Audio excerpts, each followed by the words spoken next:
We do like a statistic. Over the next 2 years, though, you do say 78% probability of a new programme, 67% staying on track, and 38% of an exit. Are you still as hopeful? Every day brings a new story. Yeah, well, we're getting to the climax, aren't we? And it's unbelievably exciting for some and probably nerve-wracking for others. So I think the way that the negotiations have gone, I'm getting a bit more optimistic every day. Though still, as you know, as your programmes have pointed out very well, the red lines are still there, and we're not there yet. And divisions within Syriza, Gabriel, are reaching ahead, aren't they? Exactly. Well, I think it's been an understated part of the narrative of just how difficult it is for Tsipras to bring his own constituency on board with any more austerity. The presumption has always been, you know what, they want to stay in the euro at all costs, but I think all costs is actually quite loose, and I think I would characterise the mood of the Greek population as pretty resigned, and when you're resigned, then it almost gets to the point that any sort of presumption that they'll cave in is quite flimsy, I think. The one line, I mean, you point out a number of issues of 10 assessments of popular opinion. 58% of Syriza supporters have stated a preference for the drachma over implementing Troika policies. And Syriza are in power, and they came to power on a heck of a wave of a vote.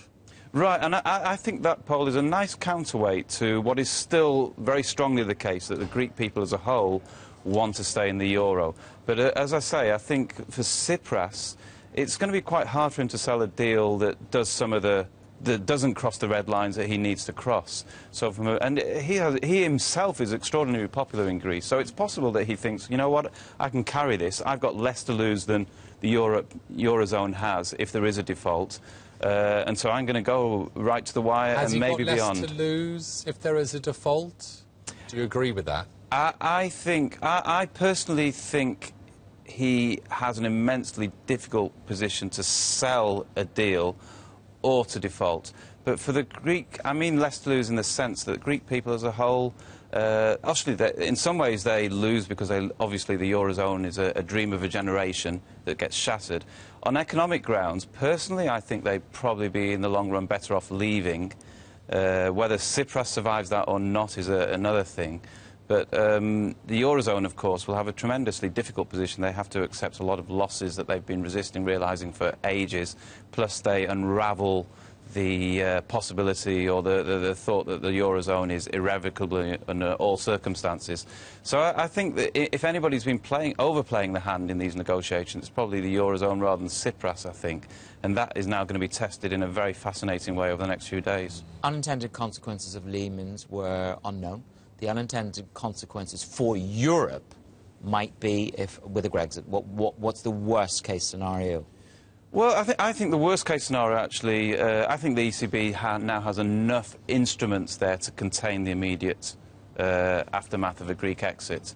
To me, the worst-case scenario runs through the political narrative of the rise of populism in Europe, fiscal deficits getting bigger, uncontainable, and the whole thing unravelling, I don't think immediately, but over a number of years. I think that would be the worst-case scenario, by no means the most likely, though. Quick question, Gabriel, on what's been happening in bond markets in recent days. Biggest two-year rise in German bund yields since the onset of the euro. Draghi says, get used to volatility. Gosh, we've certainly seen some of that, haven't we? Yeah, I mean, for the point of view as a mere economist, when you see a rout and you just think, well, actually, you know what, they still need to go higher to where I think equilibrium is, and by equilibrium I mean where the future path of short rates would imply for long-term bond yields, then it's a funny situation because all those forces of excess liquidity, of big risks in the global economy coming from China are still there. Where is all this money going to find a home if it doesn't come back? I can see that, but ultimately the route still leaves yields a bit too low. Yes.